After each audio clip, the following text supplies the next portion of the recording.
Good morning, good afternoon, and possibly good evening to everyone. Welcome to this webinar of the Middle East Institute at the National University of Singapore. I'm Jean-Luc Saman. I'll be the moderator for the next 1 hour and a half. And we will be discussing a major topic, which is the aftermath of COP28 that took place almost 2 months ago in Dubai. And the big question, which is the title of this webinar being, does COP28 signal an end to fossil fuels?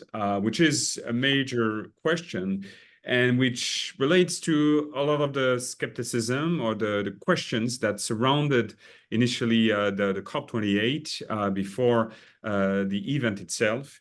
But what is striking is, in retrospect, when you look at the document that came out of the COP28, one major outcome of that event was the conclusion of the first ever Global Stocktake, which is a mechanism to measure collective progress towards meeting the goal of the Paris Climate Agreement, which had been signed back in 2015 at the previous COP, COP21, the one that took place obviously in Paris. But for fossil fuel producers, which actually were granted one of the highest, if not the highest representation in the history of COP at the last event, there are also many questions. The inclusion of language such as transitioning away from fossil fuels in energy systems in a just, orderly, and equitable manner. End of the quote. This was perhaps one of the most striking of the COP28 outcomes.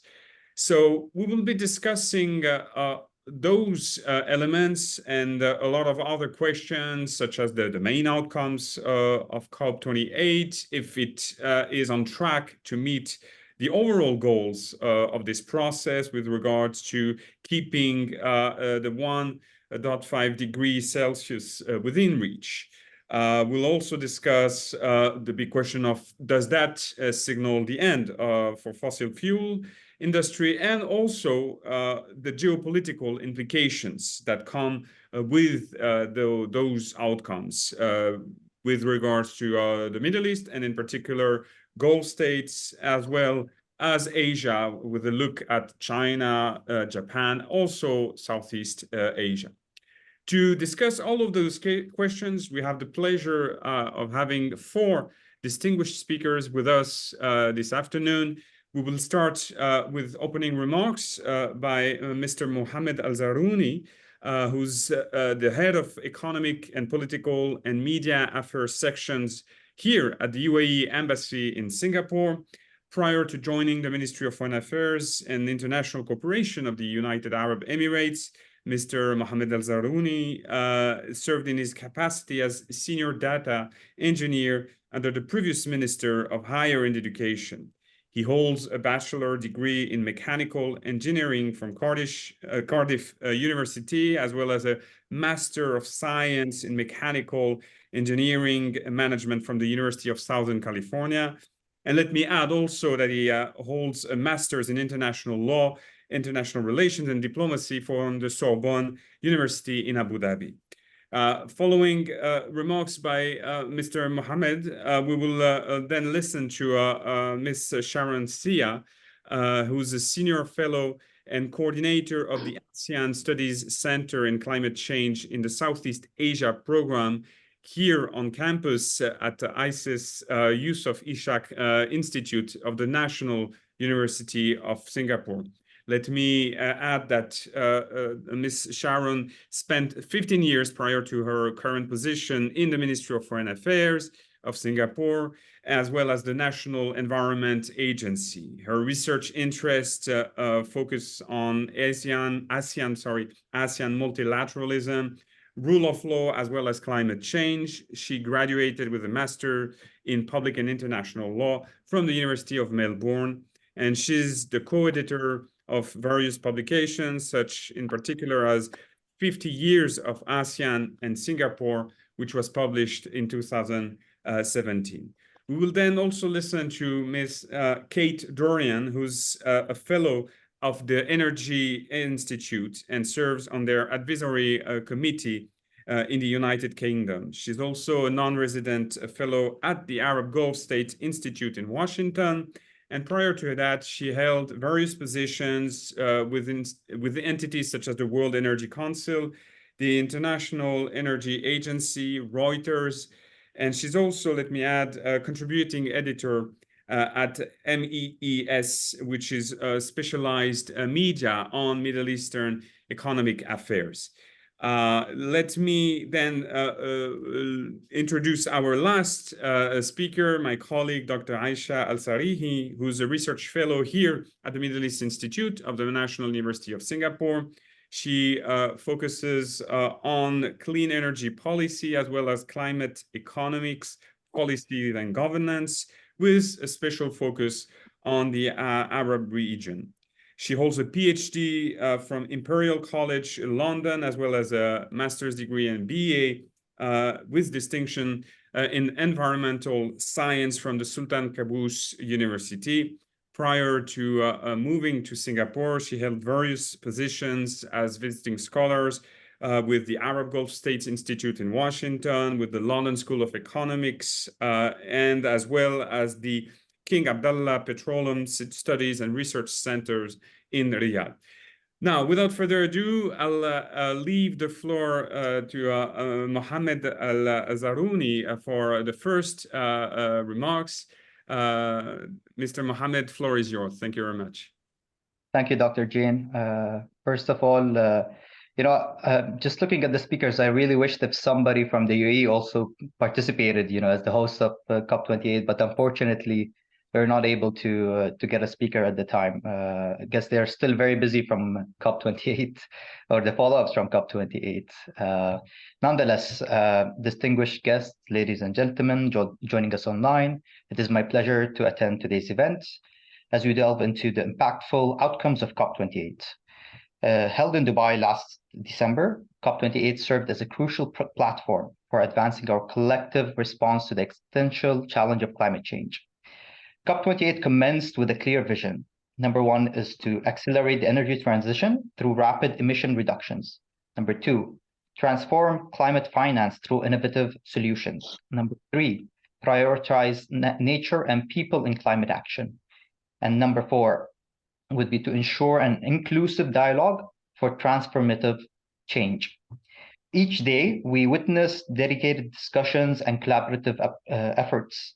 Ultimately, there were several key achievements, and I actually attended all of COP28, so it was very nice to be there and witness those achievements.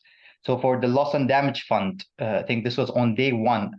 It was a landmark agreement which operationalized the Loss and Damage Fund, with the UAE pledging $100 million, and we garnered over $792 million in global commitments. This basically signified a tangible step towards supporting vulnerable communities facing the harsh realities of climate impact.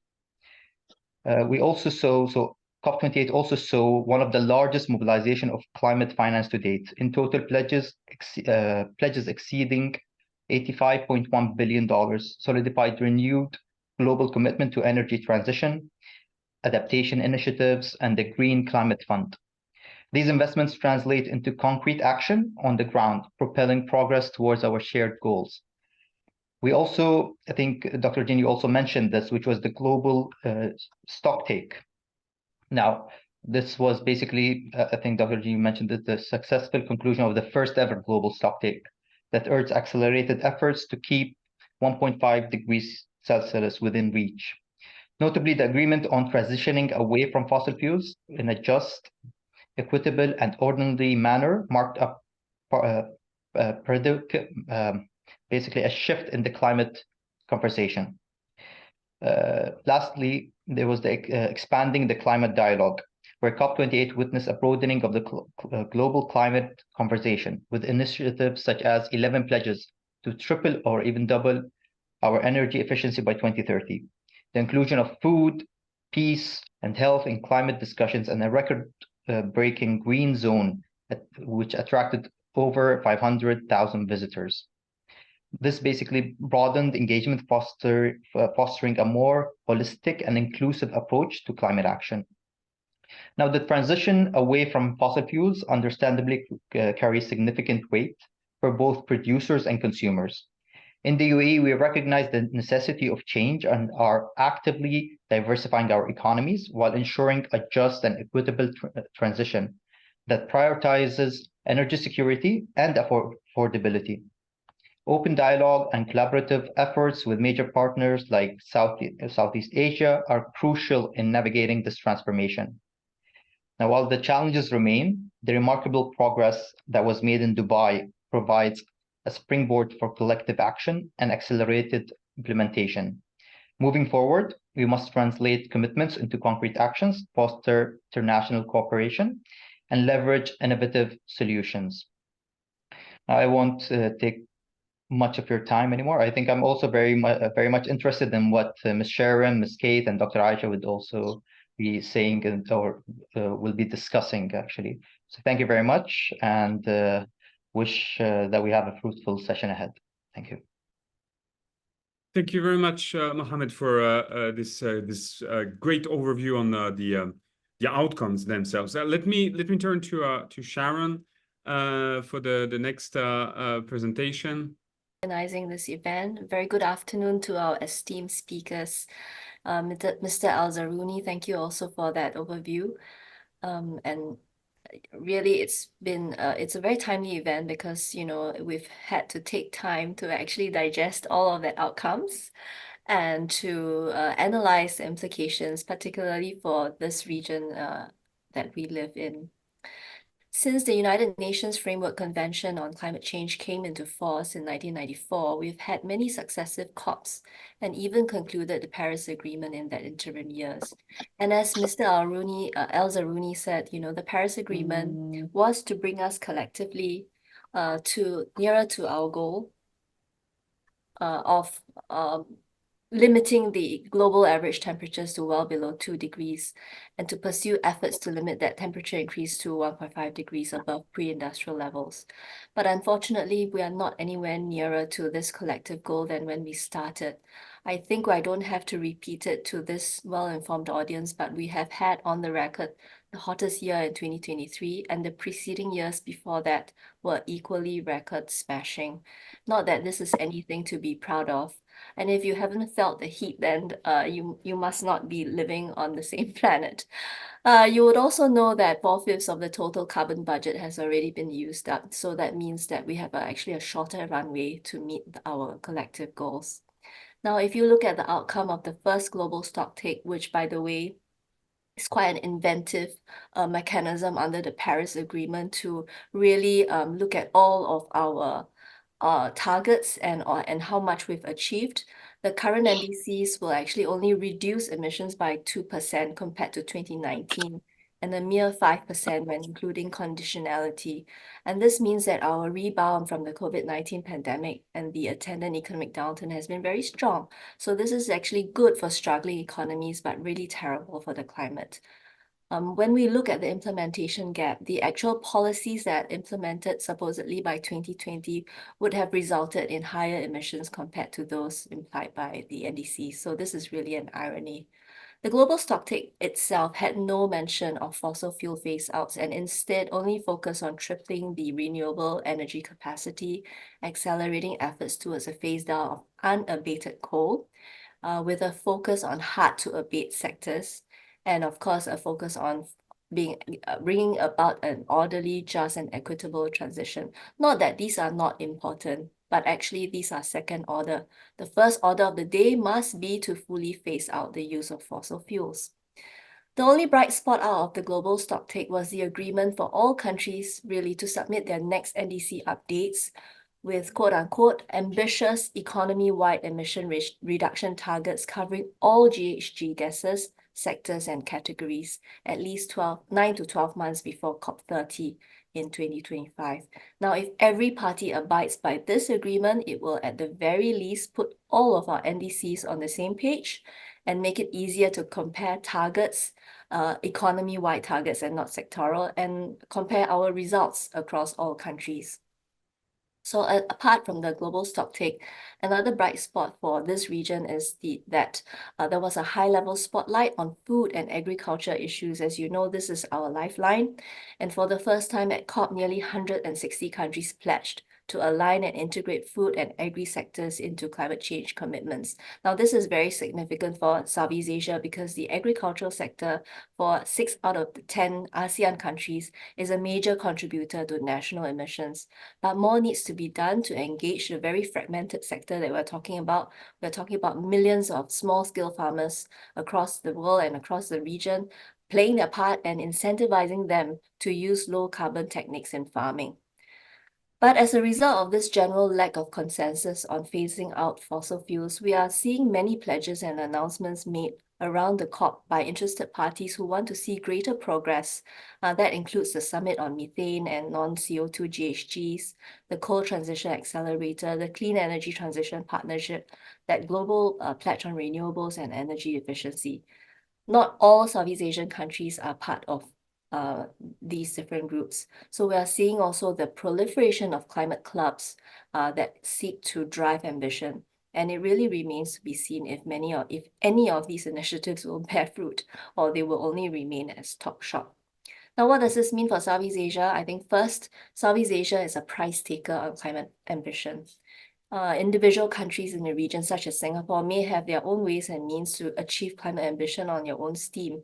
But if global ambition is low, then it is likely many developing and least developed countries in the Asia-Pacific region has no choice but to take that given price.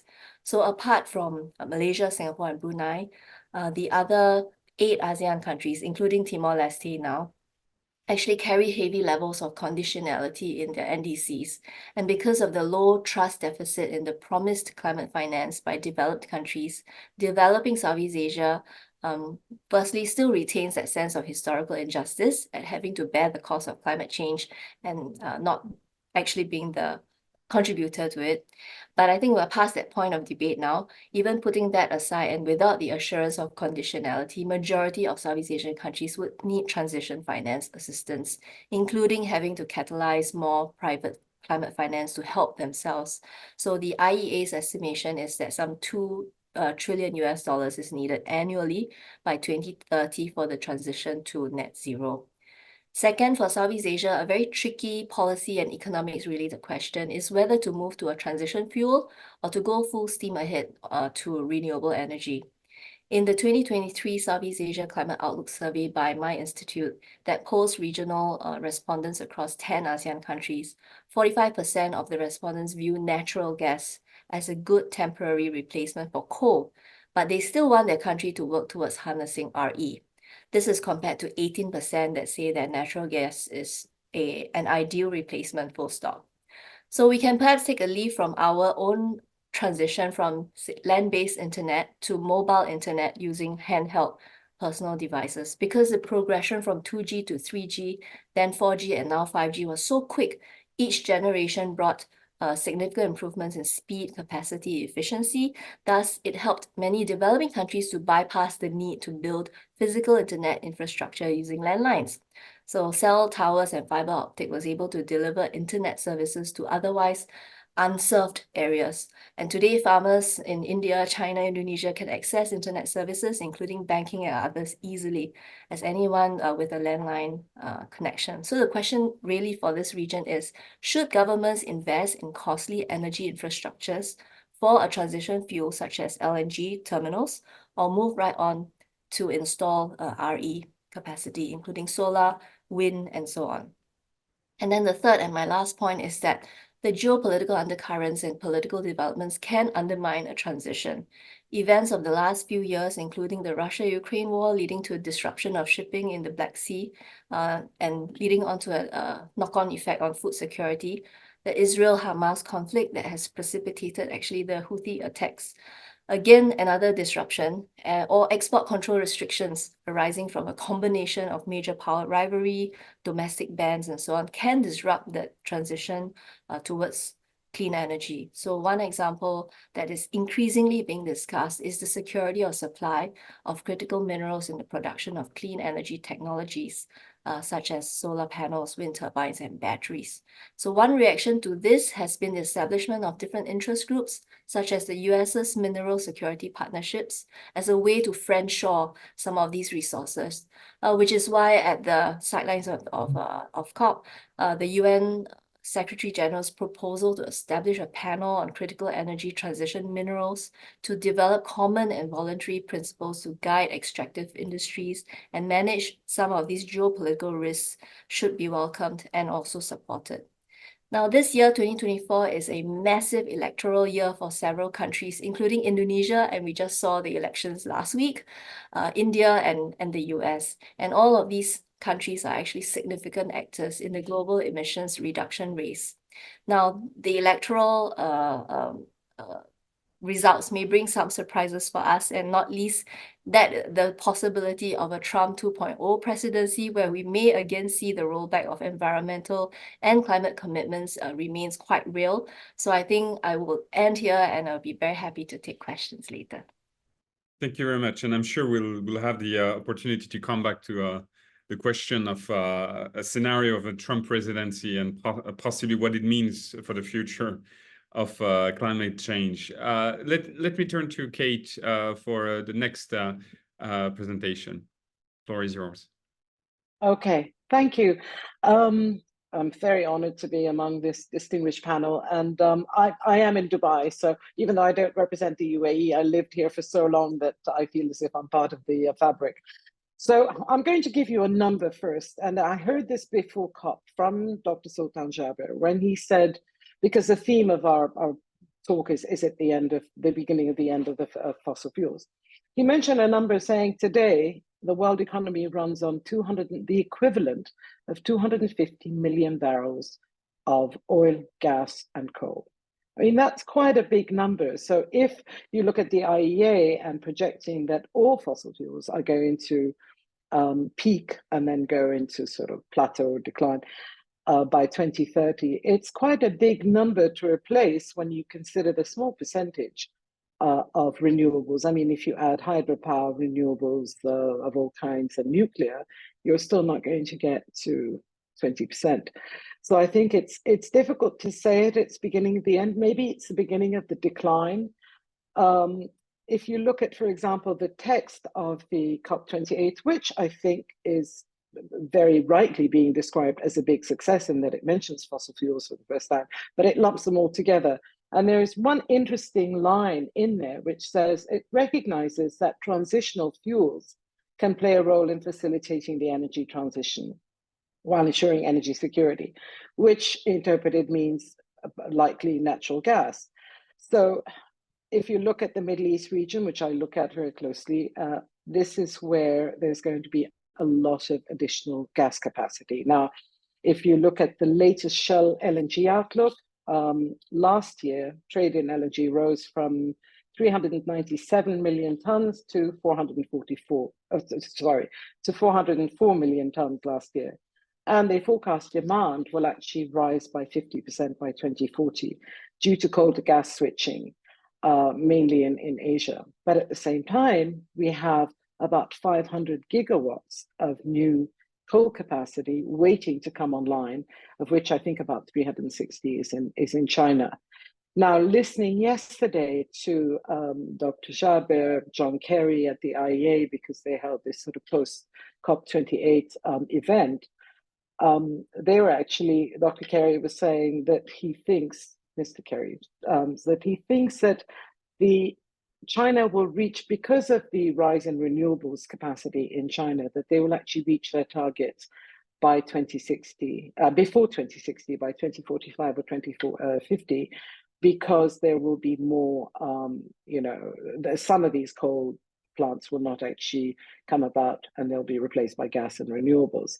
When it comes to oil, it's a different story because there are still so many parts of the energy system that we cannot decarbonize.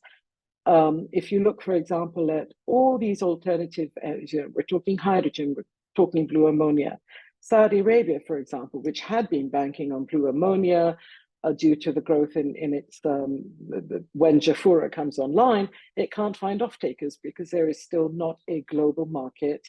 We don't have an aggregated demand market for green hydrogen. It's all very sort of bilateral relations. There's no global market. So that's, unless you can take a final investment decision, some of these projects will not come online. The IEA, in its projection for a decline in or a peak in oil demand, is putting a lot of stock in the growth in renewable energy, particularly in the transportation sector, EV growth. So, but they're not aligned with what OPEC sees as the oil demand growth by 2045. So, however, even in the most optimistic net zero scenario, the IEA, they still see about 25 million barrels a day of oil in the energy system. So I think it's, to say it's the beginning of the end, I think it's the beginning of the decline. We just saw recently Saudi Arabia saying they're not going to, Saudi Aramco is not going to increase production capacity by 1 million barrels a day. I don't think it's directly related. I don't think they saw the light at COP28. Let's not forget that they were among the holdouts for not using the term phase out of fossil fuels, because at the end of the day, the Gulf countries, despite a very big push into renewables, particularly we're seeing in Oman, in UAE, obviously is the leader, and Saudi Arabia is actually fast catching up, and now they have a very ambitious target of, I think it's 150 megawatts of renewable capacity. So what they're actually going to be doing is capacity will not really change, but you will have more once Jafurah comes online with liquids production, that they will have saved about 1.7 million barrels that they can export. So I don't think that's going to change the balances very much. But again, I think, as Sharon said, I think we are ignoring the fact that there is geopolitics at the moment that could derail or it could shift our focus away from this climate crisis. The election in November, which will, coincide with the Baku, the COP29. And I was listening to Laurent Fabius yesterday saying, the former French Prime Minister, who's also the former president of COP21 in Paris. And he was saying, the international situation is not very good. He's not very optimistic about prospects for COP29, which is really going to focus more on investment. And as Sharon mentioned, we need to start talking in trillions, not just in billions. Yes, it's all very well that we set up the loss and damage fund in Dubai, but it's still, you still require, the requirement is so huge. I mean, if you look at it at the moment, the IEA says that last year fossil fuel investment was 1 trillion compared to 1.8 trillion in clean energy, but that's only 15% of that was in the emerging developing countries. So there's a big problem, and that number has to rise to about 4.5 trillion each year starting the next decade. So there's a lot to be done. And I'm just reminded of something that Dr. Fisharaki said recently. He said, by 2050, a lot of the people who set these targets are going to be dead. So who's going to be accountable? It's worth mentioning. But again, if you have an election, if you do get a Trump, the second term, we can see some of the climate agenda being rolled back, not all of it, because there are certain incentives that I think a lot of states will not want to give up.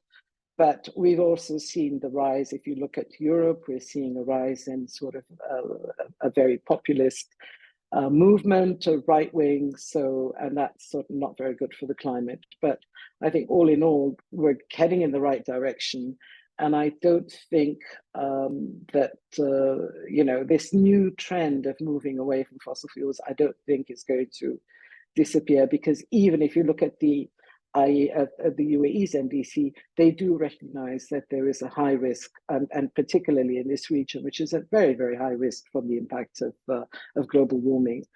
So I think we're on the right track. It's the IEA is now said they're going to set up a tracking system And that's something that's been lacking. Carbon market, that's also very important. That's something that was actually not included in it. And I would advise you to look at the Oxford Institute of Energy Studies sort of post-mortem on COP28, which makes reference to this. And it's actually a very, very good analysis of, you know, what was done.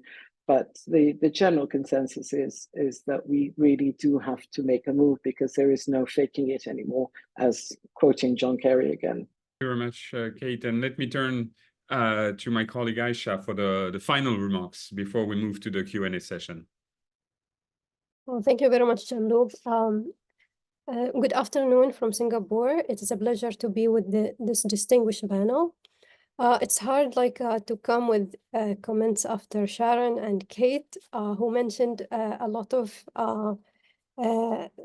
outcomes and implications from the COP. But from my end, probably what I will delve in more is two questions. So I attended COP28 and I attended a few COPs before. And each time when I attend the COP we always have this question, are we going to keep 1.5 within reach? This is the main questions that we try to find a solution to, like in each COP. And then also I want to delve in the main title of this webinar, does the transition away signal an end of the fossil fuels? I will delve more on the language used. I know Kate has already answered this question. A short answer is no, but I will delve on this later on. So first of all, does the COP keep us on track for keeping 1.5 degrees Celsius within reach?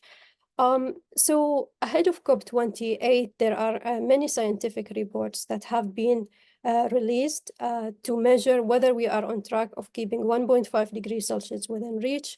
But the findings from most of these scientific reports are really worrying.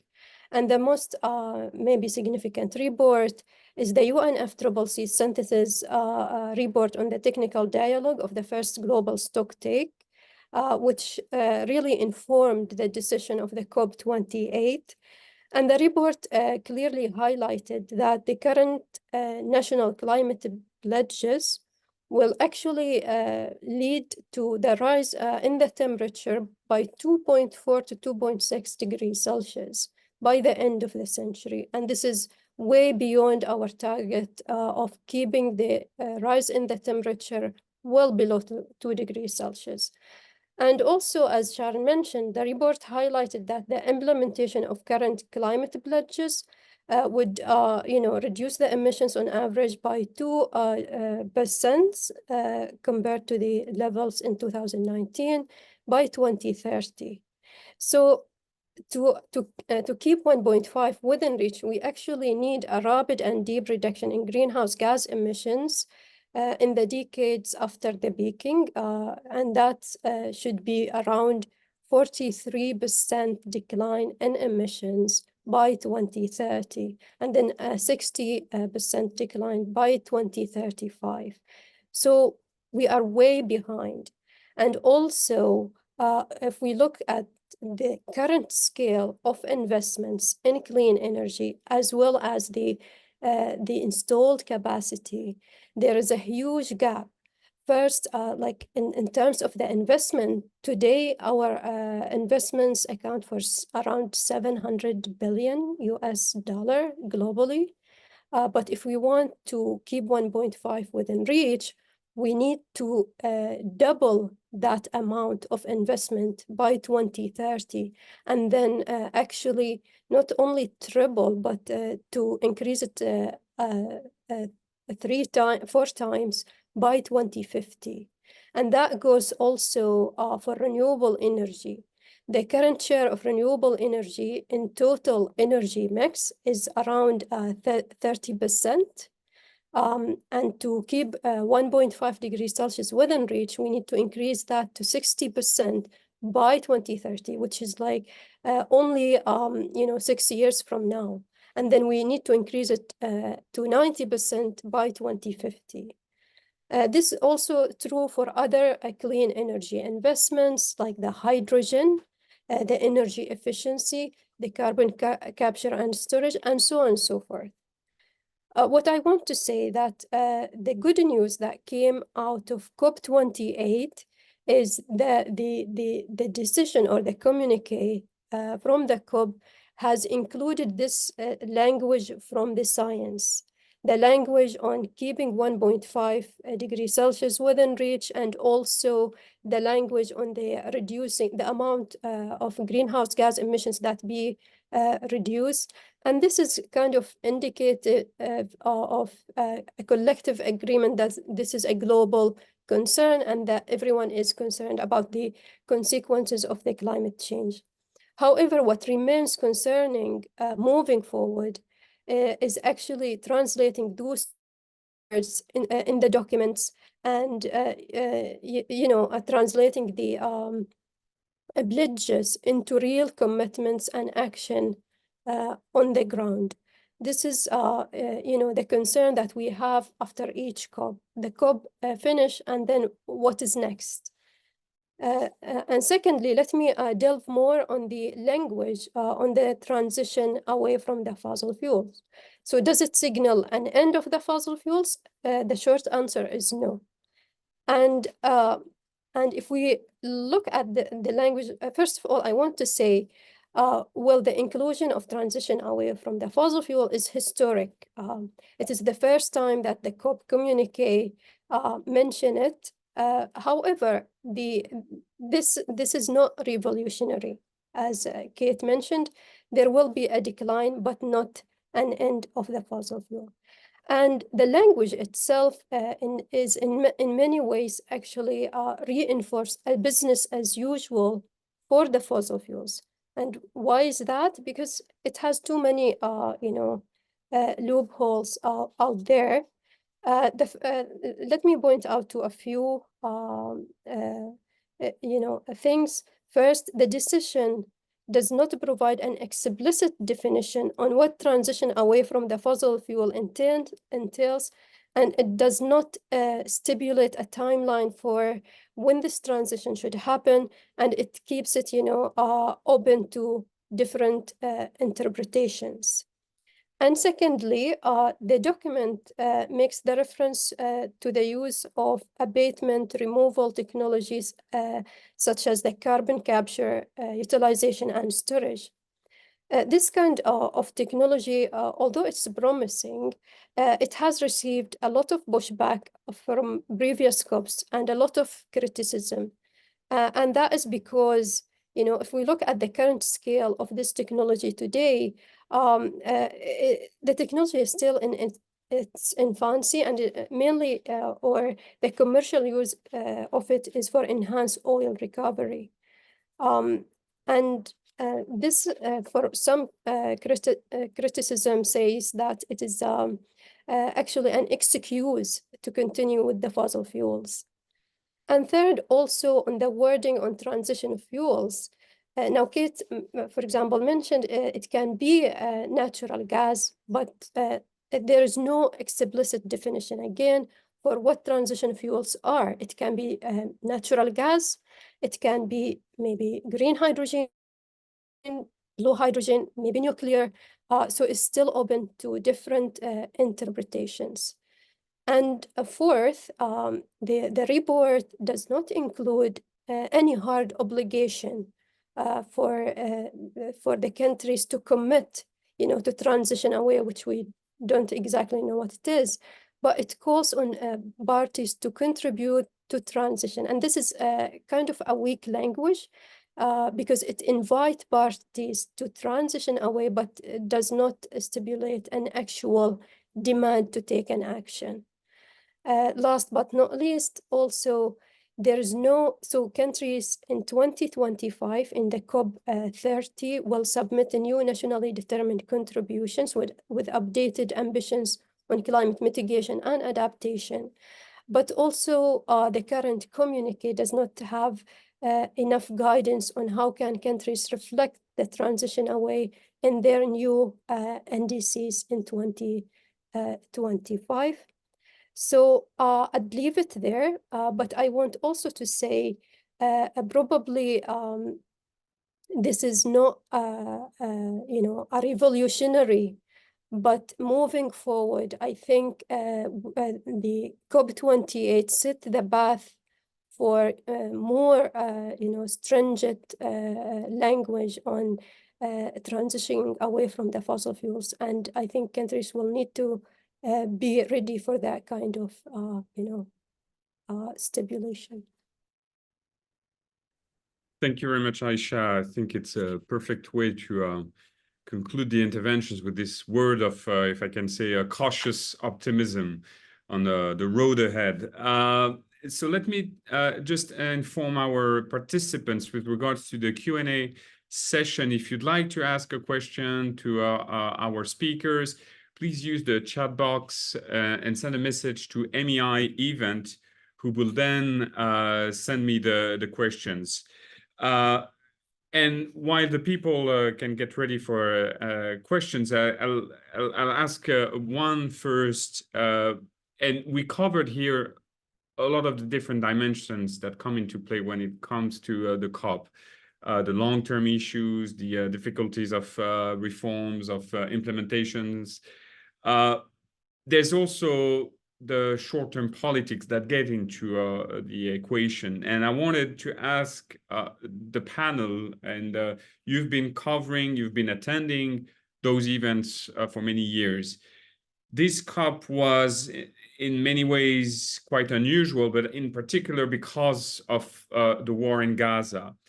I'm wondering, how much did you feel that the regional landscape, the regional context actually played a role or not? Maybe in the end, the discussion at the COP were completely disconnected from the events. But the fact that you had, for instance, President Biden not attending the COP, and again, the let's say the public opinion emotion, the emotion of the public towards Gaza, did you feel like it actually distracted from what was happening in terms of the content at the COP? So this is actually a general question. I don't know who would like to address that first. I can go first. I didn't notice any distraction. I had expected that it would sort of overshadow, because there was, you know, there were certain issues that came up before. I mean, already there was a lot of criticism that Dr. Sultan Jaber was heading, you know, as head of ADNOC, that he was heading a climate summit. There was a worry that Syrian president was invited. You know, you had the Ukraine war. So I think they allowed small protests, which were, you know, peaceful. They were quite small. So I think, but there was no impact on attendance. For example, I expected that maybe attendance might be impacted, but that wasn't. So I think there was a slight little geopolitical niggle when it was a choice of Baku, Azerbaijan, because of Armenia. Objecting at first. That was resolved, the fact that Saudi Arabia came along.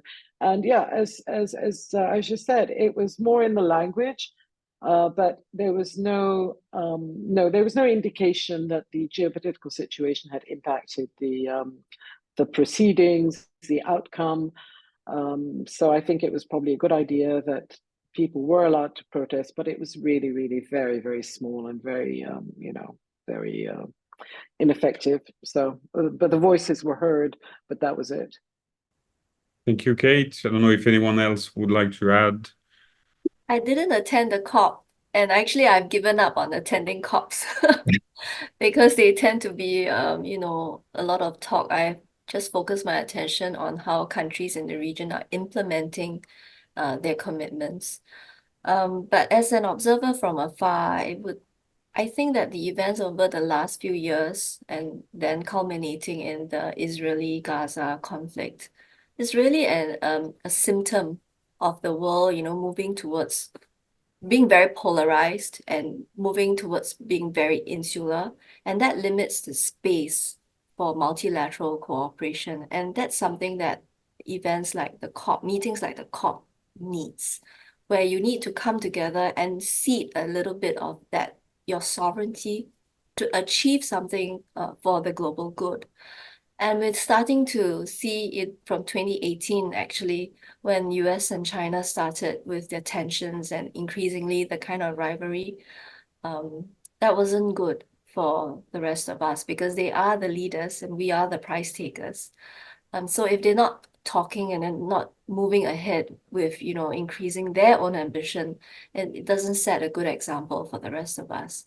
So in the last year before COP took place, there was actually a kind of the situation where the US and China wasn't really talking was very worrying, particularly for this region. But then we had the San Francisco summit, and that was kind of hailed as a positive step forward for the two major powers that they're starting to talk.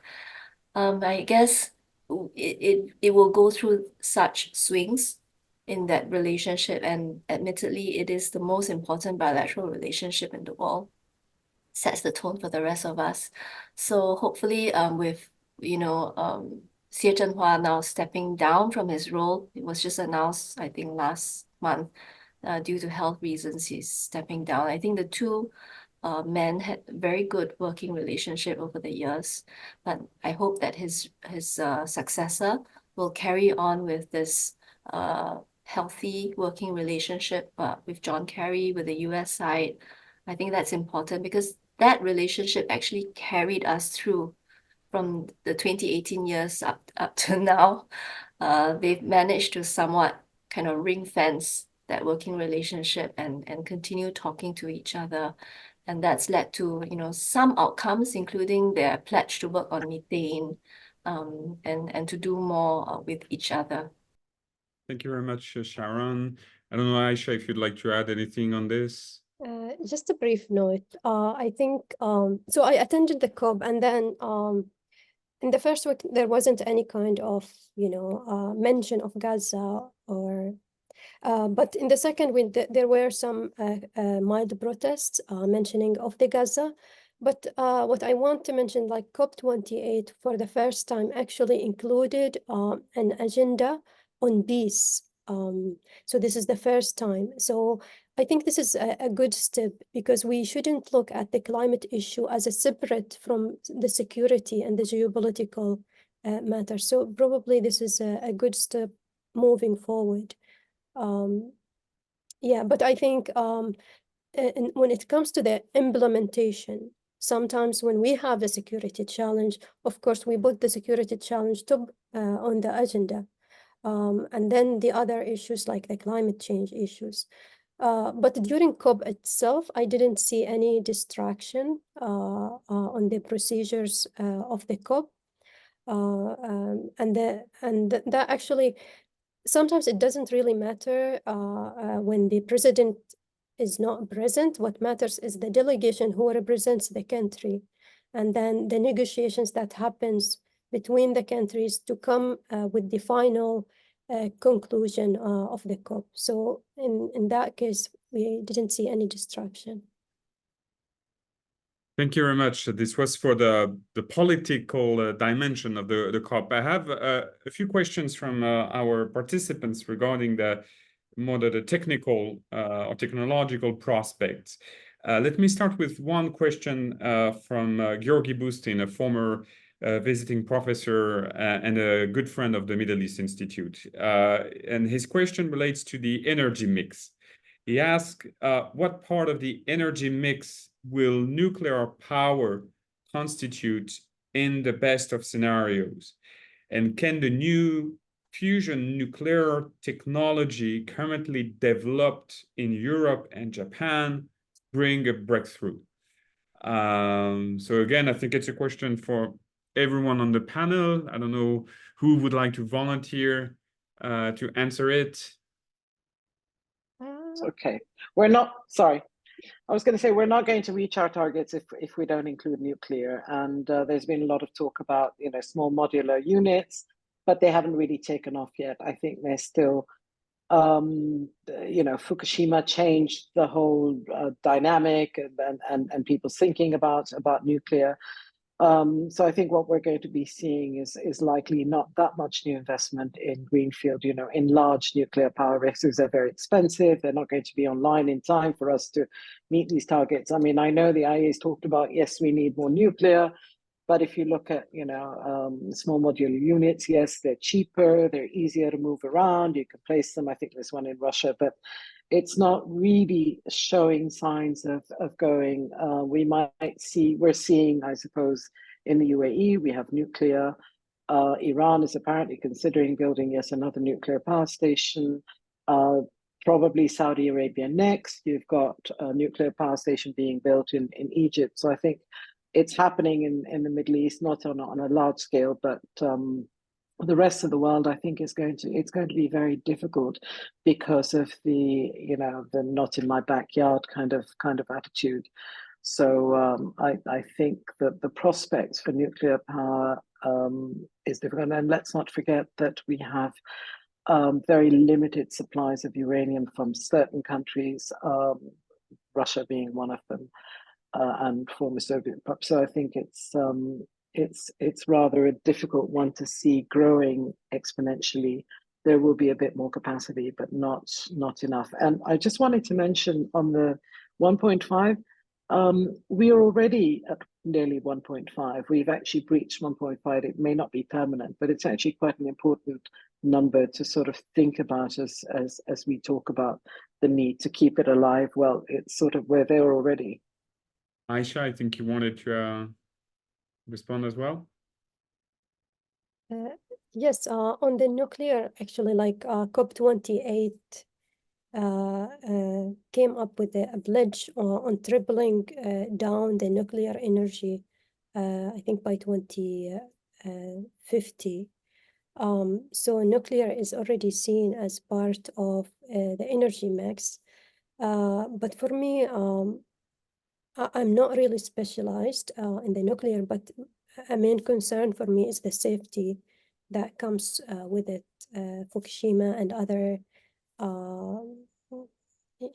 incidents actually concerning, and it might trigger, some kind of geopolitical issues if we go for it. But I will leave it there. I was going to jump in and say it really depends on which crowd you're speaking to. I've been in some conferences just really focusing on nuclear, and I think the nuclear advocates are really, bullish about the prospects of nuclear making it to everyone's energy mix. But on a personal level, I think realistically, if you want to go to net zero, you have to consider all technologies, including nuclear. And also speaking from a small state like Singapore, where we are really alternative energy disadvantaged, that's the term that they use. The government uses it here. They are keeping a very open mind to using nuclear in the energy mix. But as Kate has also mentioned, the NIMBY syndrome tends to be very strong. But coming from a more objective point of view, I think the technology has really improved. The only issue when you think about Fukushima, it was not a failure of the power plant. It was actually a natural disaster that had knocked it out. So it was not the technology, it was not the failure to follow safety protocols. It was really a tsunami that just knocked it out, right? So we just have to put in place the kind of safeguards against proliferation and safety measures for increased climate catastrophe, increased risk of the climate impacting on the use of this technology. So I would say that I think there are purists out there who say no, nuclear doesn't qualify as a renewable energy. We should never go down that path. But we have to be very realistic and pragmatic when we consider, all scenarios to try to reach net zero. Thank you very much. I have a question which in a way is very related to the issue of technology, which is on finance. Question coming from my colleague Clemens Shea, who's a research fellow at the Institute here. And he's asking about the issue of financial support to the global south when it comes to measures and reforms in the field of climate. And he's asking to what extent is finance being extended to the global south today, and are calls for scaling up climate finance to disadvantaged communities answered. So who would like to start on this question? Should we go back to Kate? I think I can tackle it first. Or Sharon, okay, sorry. For the Southeast Asia countries, I think the disappointment is in the speed of the flow of finance towards this region. And we're really not seeing the promises that have been made, being fulfilled, except for maybe the 2 JETPs that have been pledged to Indonesia and to Vietnam. And even for the Indonesia one, it's been criticized as being long on promise but short on the delivery. And also domestically within Indonesia, there have been, issues relating to accepting the terms of the JETP and issues on interpreting, what might be just, what might be equitable, and what might be an orderly transition for Indonesia. I believe that part of this needs time as well for any country's domestic agencies to kind of come together and make a collective decision, right, on whether a certain package works for the country. But that's just too slow. So, I think the Global South now has to be more creative and look for dynamic approaches to catalyze private finance to help themselves transition out. And some of it has to do with, thinking of creative ways in getting financial instruments that will help them to retire their actually quite young fleets in coal, and to find ways to replace that with other means of tapping into renewable energy. So I think gone are the days where you just look to the global north for help and reach out your hands for that help. I think countries now really have to look to their own means to find ways, and maybe to look to regional groupings, or sub-regional groupings to help each other. And I think last year we had the ASEAN Gulf Cooperation Council Summit for the first time, and I think that really holds promise for both regions to help each other. For instance, for Southeast Asia to tap into the kind of technologies that's emerging in the Middle East, CCUS and such, and for the Middle East to come to this region and tap into other mechanisms that can help the region to transition to net zero, including, trying to, garner good quality carbon credits from this region, because we have that as a resource, and vice versa. I think that there are many ways that we can exchange information and help each other to reach the goals that we've set for ourselves. Thank you very much. I'd like us to come back later on the issue of or the prospects of cooperation between Southeast Asia and the Gulf in the field of climate change. But if you allow me, just as we discussed the Global South, I have a question with regards to the differences you would see in terms of policies being conducted by the Middle Eastern countries in the field of climate change.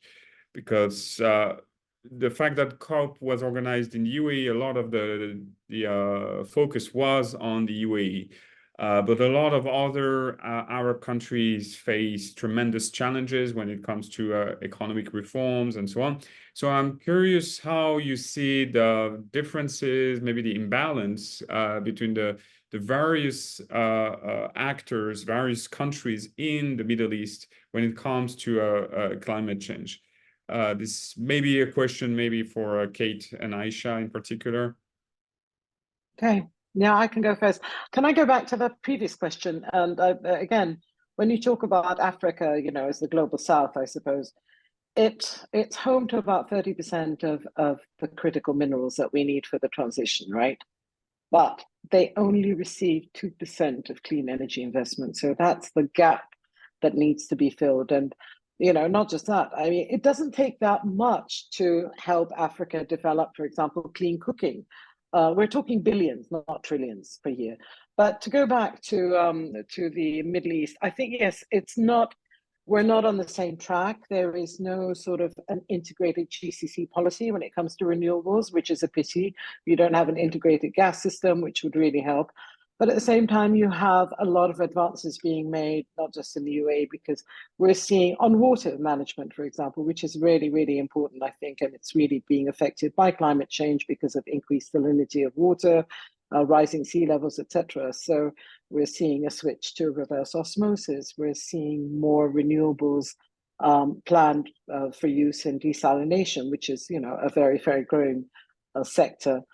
You've got Oman has got a very, very, and I think Aisha knows a lot about this. Oman has got a very, very comprehensive renewable energy program. As I said, Saudi Arabia is planning to go up to 150 gigawatts of renewables. And I think 2023, they really came, they really did add a lot of capacity, the renewable capacity. So I think it's on the right track. We've got a good energy mix. I mean, if you want to have an example of how you can have a healthy energy mix, you look at the UAE, for example, which once you have the fourth unit at Baraka, the Baraka nuclear power station online, that's going to supply about 20% of your total electricity. So they're investing in a lot of gas. Of course, as you invest in gas, you're getting liquids, so you don't need to invest so much in growing your upstream production capacity. But then you look at countries like Kuwait, which, because of the political chaos, you know, we've now had yet another parliament disbanded. They haven't really advanced very much. You have Iraq, which is still, you know, burning a lot of its gas. And again, you know, if you're going to reach the methane pledge, if these countries that are the big oil and gas producers, if they don't decarbonize, there's no way we're going to keep global warming to 1.5 degrees. I mean, they may not be the biggest polluters in per capita terms, but you actually do need the industry because, let's face it, you know, these 20 to 30 countries that are the big petrostates account for about 80% of all emissions. So yes, I think Iraq has to step it up. Iran is suffering, even though they did have quite a large renewables capacity due to hydro. That's in decline. So again, a feature of climate change impacting hydropower. You have Egypt, which is also an example of a lot of ambition, including green hydrogen, including, you know, the Middle East's biggest wind farm that is being planned. But again, the proof is in the pudding. There's a lot of talk about growing renewable capacity, but you know, there are certain countries where, you know, they set targets and they meet them, UAE being one of them. I think we're seeing a lot of developments in Oman. I think Saudi Arabia is really serious about switching to renewables for power generation, so that because they're still burning a lot of oil. So let's face it, the baseload for electricity generation in the Gulf states remains natural gas, and that has to change. Aisha? So yes, yes, building on what Kate said and Sharon as well, now we see that you know, although there is a progress in the climate negotiations during the COPs, in climate finance, for example, and other fronts, the progress is mostly on the procedural level, but not really on the implementation. And I do agree with Sharon that we need to really look for regional solutions when it comes to addressing the issues of the climate change. For the Middle East, yes, the region doesn't have, you know, homogeneous countries. Countries are different in their political structure, the economy size, and the natural resources as well. And as Kate mentioned, they are in different track for adopting the clean energy or in their energy transition. The Gulf countries are, going ahead with renewable energy, the hydrogen, carbon capture and storage, and this in a way could, create stances of competition, because everyone is trying to build their competitive advantage as they diversify their economies and as they diversify their energy mix. At the same time, I think it is also the transition, the energy transition, and also tackling the issues of the climate change, given the diversity of the Middle East countries. There are also many opportunities for collaboration. Now, Morocco, for example, is more advanced. Morocco and Jordan are advanced in their renewable energy development. So they have the know-how on how to do this kind of business. We do also have the Gulf countries like the UAE, Oman, and Saudi are for also runners in renewable energy. So these countries have the technical, the policy know-how, so they can work together in addressing those issues. There are other also major issues: the water security and the food security. In the food security, we have, for example, Iran, Iraq, and if we go a little bit further, also Turkey. These countries have the potential for, enabling food cooperation between countries. So this is something that needs to be tapped, instead of like depending on countries which are far, far away. To import food, it's very costly, but there are too many opportunities for cooperation. And we, in our recent volume, we looked at the UAE and Iran, and actually there is a lot of, co-investment and trade in the food front. And I think there are also potential areas for collaboration and cooperation on the water security. So this is also one of the contentious issues in the region that needs to be looked at further, because climate change is affecting everyone. And if we allow it to, lead to the conflict between countries, we lose the opportunity to actually find the solutions. So for me, I think climate action has triggered both the competition and the cooperation as well. But this needs to be, approached intentionally from actors in the region.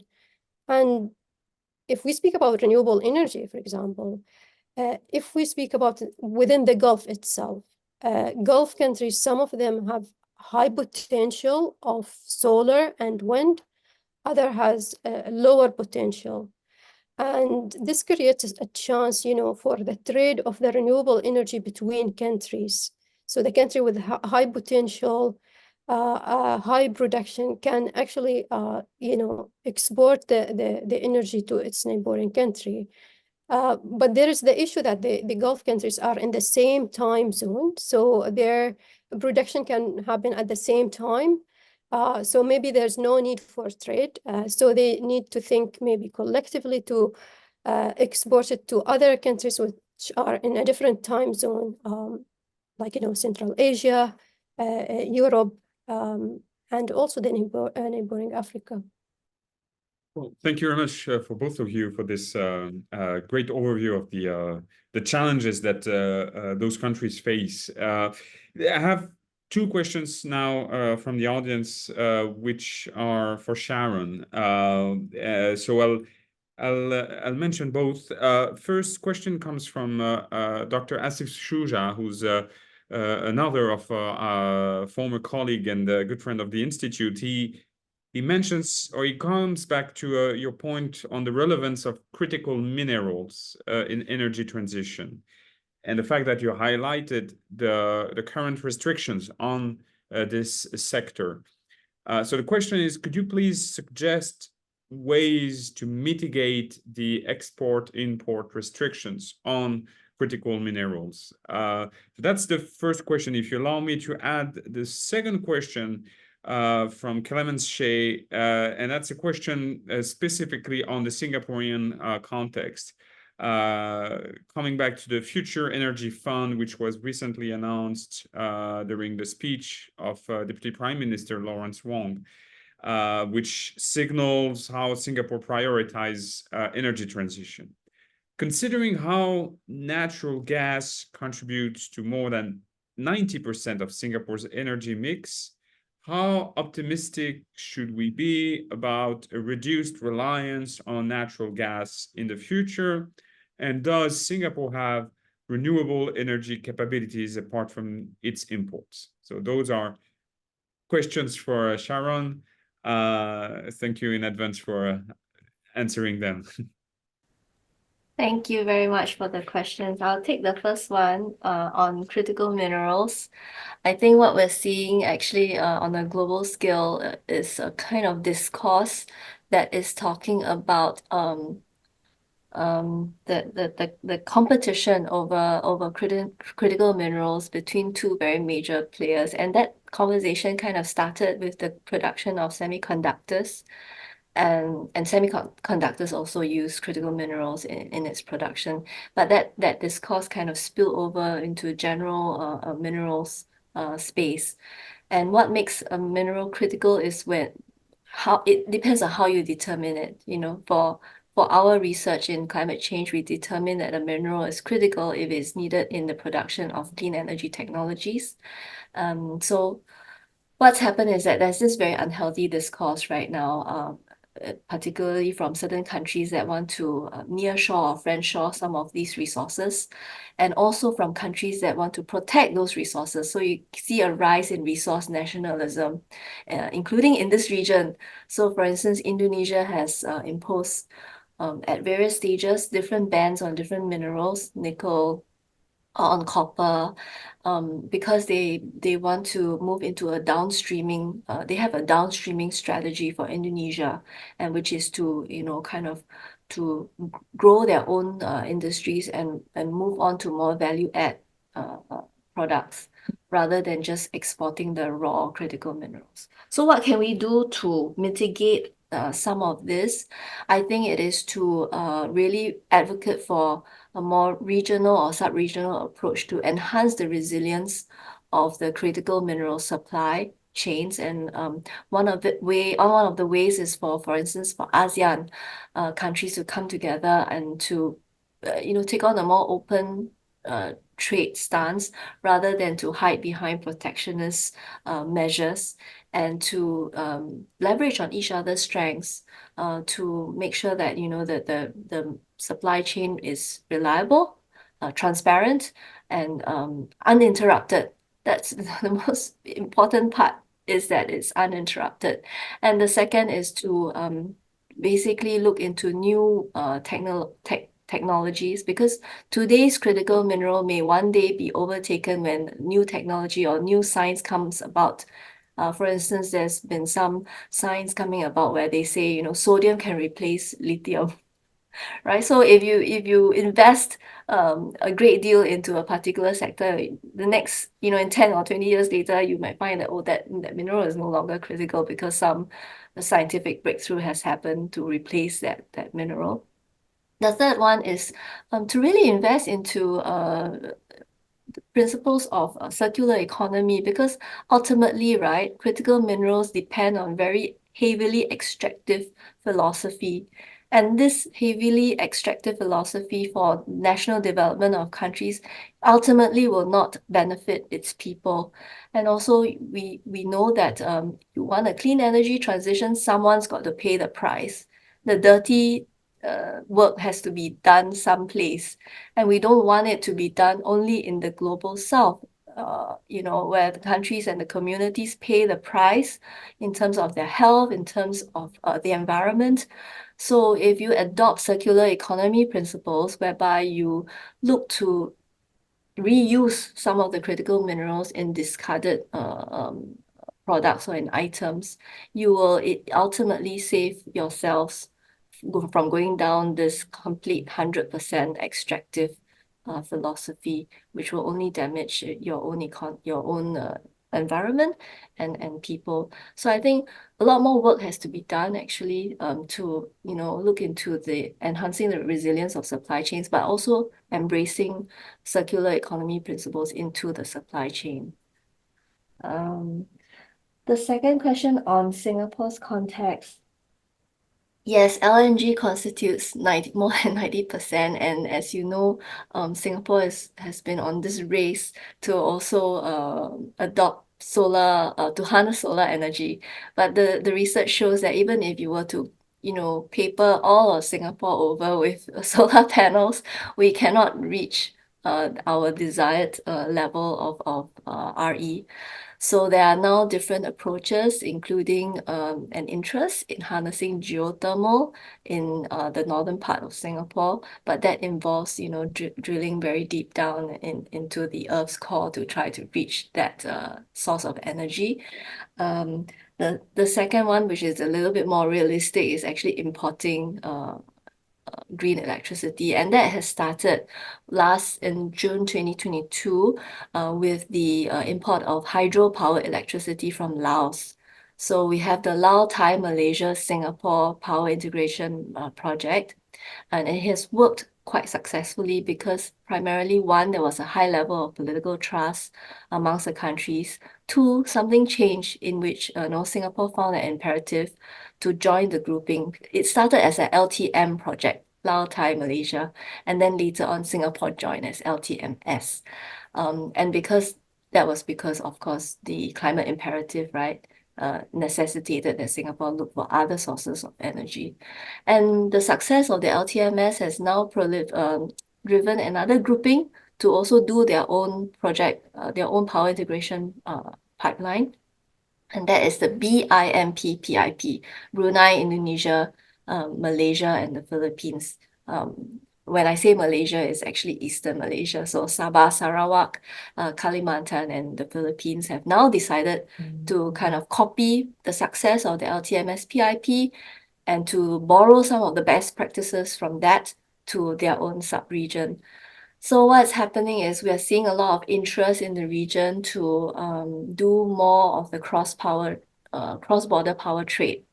And I think it makes sense because if you are able to build more interconnectors and transfer electricity in not a unidirectional way, but multi-directionally and with multi-parties, it makes sense for the region because ultimately, I think the IEA has done studies, or was it IRENA, that said that the region has enough renewable energy sources to power itself and more.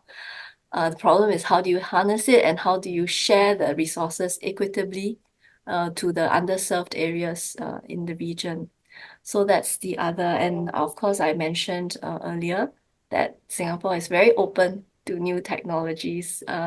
So another way to replace LNG is, that Singapore has a national hydrogen strategy. And we're still in the very early stages of looking into hydrogen. I think we're looking towards the region like the Middle East, because you have done a lot more work and a lot more research has gone into hydrogen.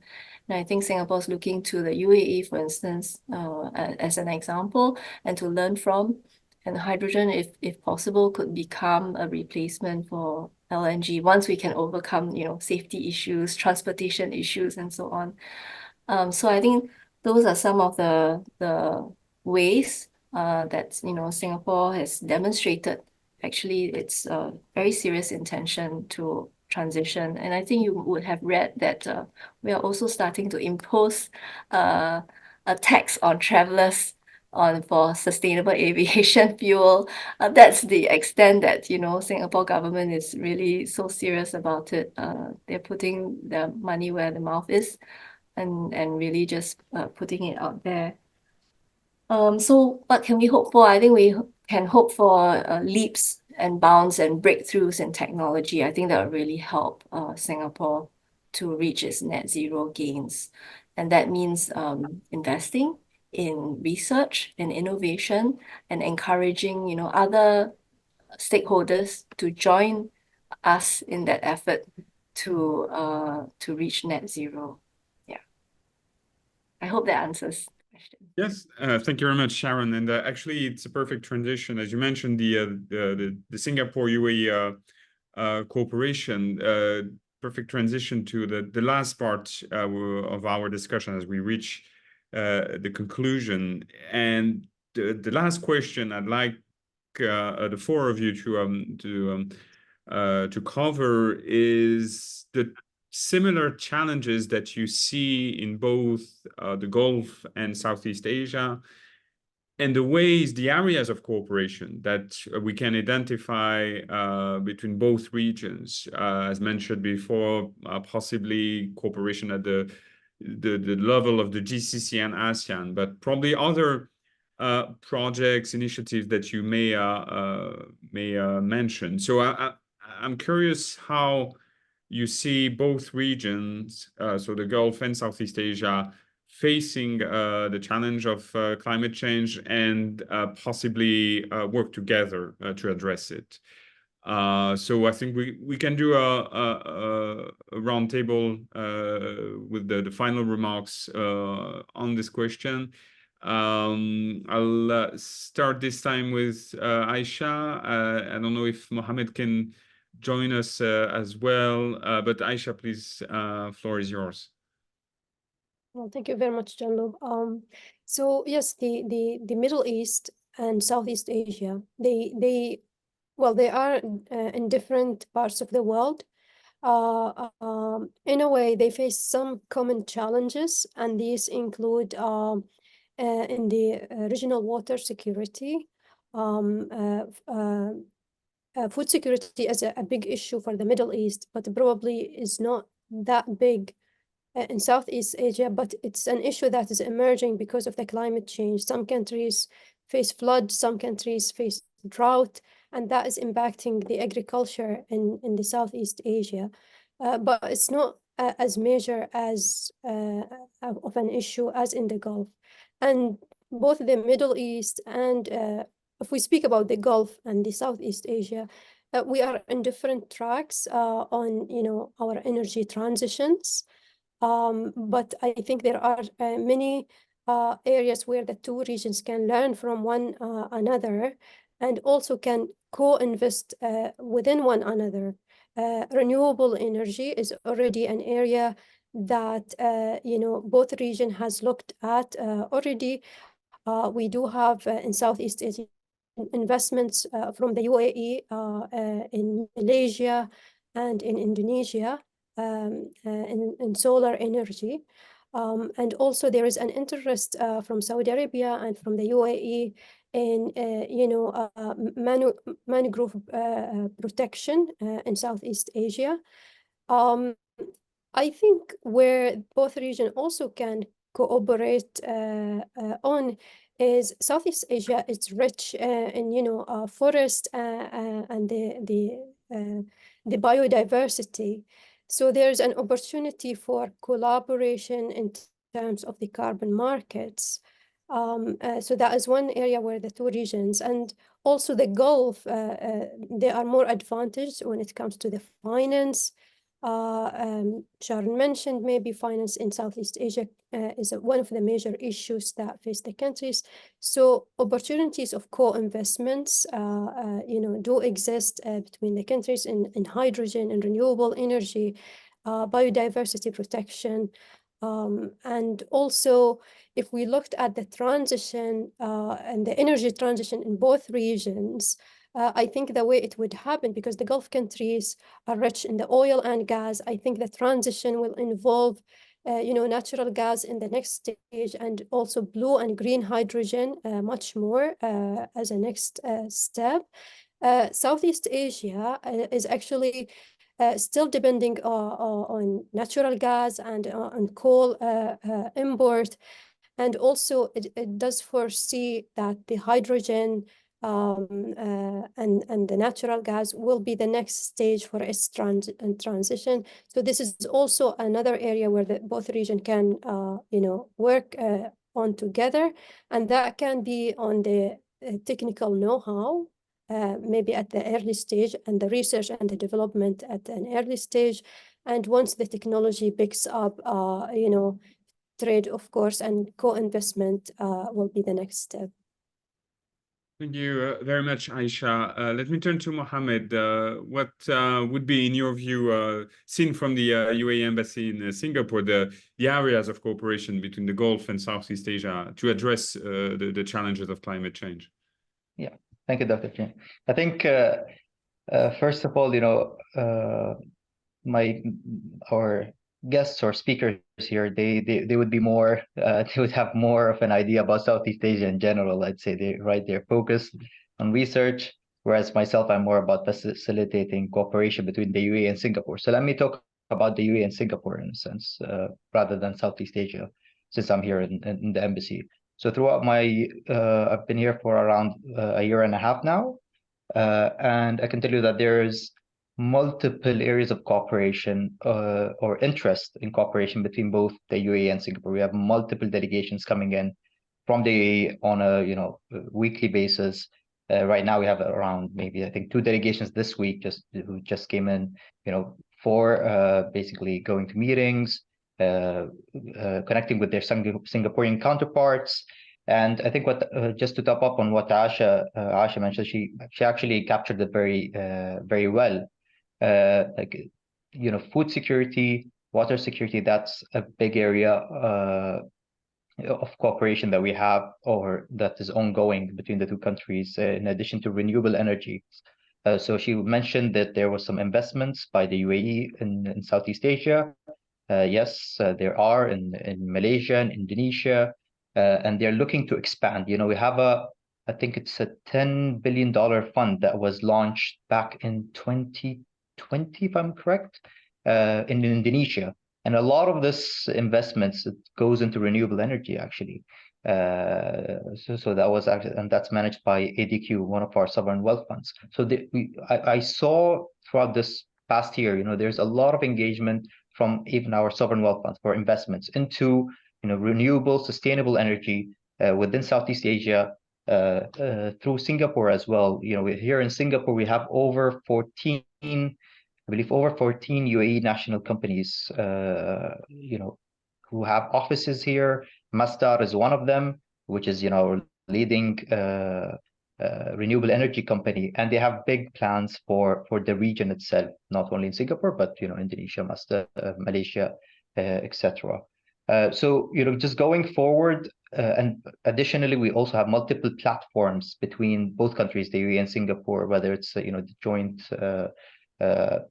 the council that we have between both, the Abu Dhabi Singapore joint forum that we have, the joint committee that we have.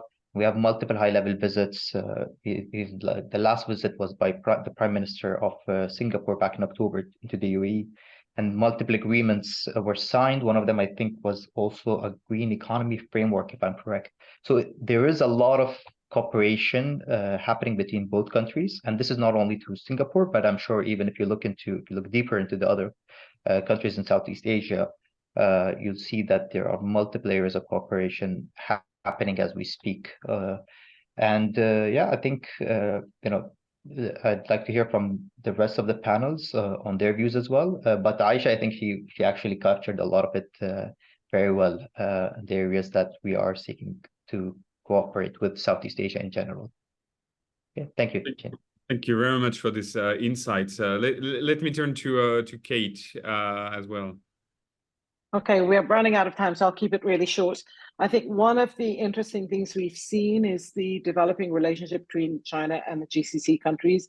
If you look at the relationship, used to be mainly oil trade, now it's more investment. And if you look at the amount of investments that have come in, China is now accounts for it's the biggest trading partner of the GCC countries. It overtook the EU a couple of years ago. So I think that's really important. I think the components for renewable energy, for electrolyzers, is another area that we're seeing China coming in, because they're very, electrolyzers are expensive, they're huge, importing them is difficult. China is the biggest producer, so I think we're seeing plants being built in Saudi Arabia to supply NEOM, you know, the green city, the zero carbon city, and the same in the UAE. I think we're seeing more investment by the Aramcos and the ADNOCs of this world in downstream capacity in storage in Southeast Asian countries. And let's not forget India. We haven't spoken about India. India is going to be the biggest source of oil demand growth in the world between now and 2030. And I think that's an area that there is now competition with Russia. I mean, the whole Ukraine-Russia situation, the war, the situation in the Red Sea has actually caused a redirection of energy flows. Obviously, China, as a maritime importer, imports by pipeline from Russia. But I think those are the key markets for energy demand growth. So India is very important, and we recently saw Modi visiting the UAE. They talked about exporting electricity from the UAE to India. So I think that relationship, there is a pivot to the east, definitely, and I think it's only going to grow from now on. I'll leave it at that, so we don't go over time. Thank you very much. Sharon? As a regional proponent of regional cooperation, of course, I would like to see more being done between the two regions, and particularly under this atmosphere where, you know, countries are not, the spirit of multilateralism is really greatly weakened. I think regions can show an example and lead the way. And of course, Singapore and the UAE were like two peas in a pod. We're doing so much together, and it's very natural for us to start bilaterally. But I think we together, UAE and Singapore, can engage respective partners in our own regions to come on board together and do a lot more at the regional level. I think that would be very meaningful. Investments from the UAE coming through to Singapore and flowing out into the region, I think that's definitely, you know, one way that we can show that we are the honest brokers here in this climate race, and to try to bring everyone on board, and to also demonstrate to them that the benefits in cooperation are not only confined to the UAE and Singapore, obviously, but also flowing out to the wider region. I think finance is definitely one very big component. But I have to caution, of course, when we talk about cooperation, you know, in the carbon markets, to make sure that we are really going in eyes wide open and making sure that we're not greenwashing in any way.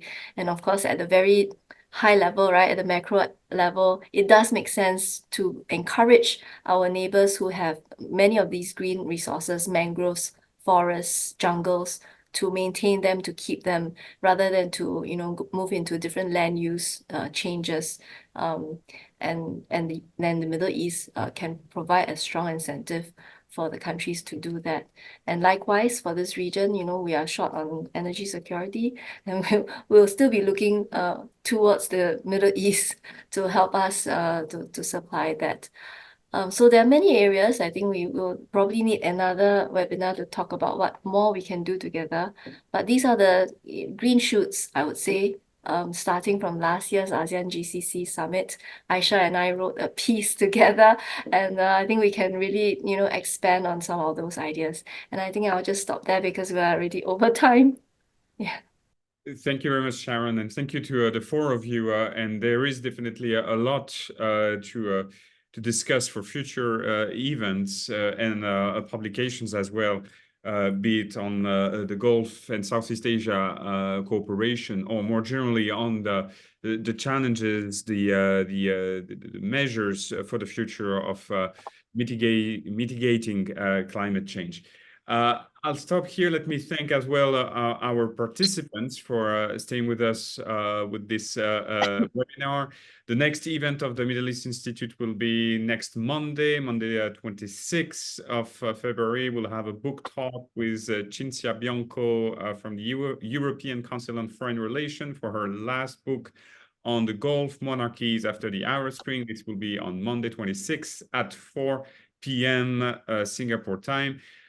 Thank you again, dear Sharon, Kate, Mohammed, and Aisha for your participation to this event, and have everyone a good rest of the day. Thank you all.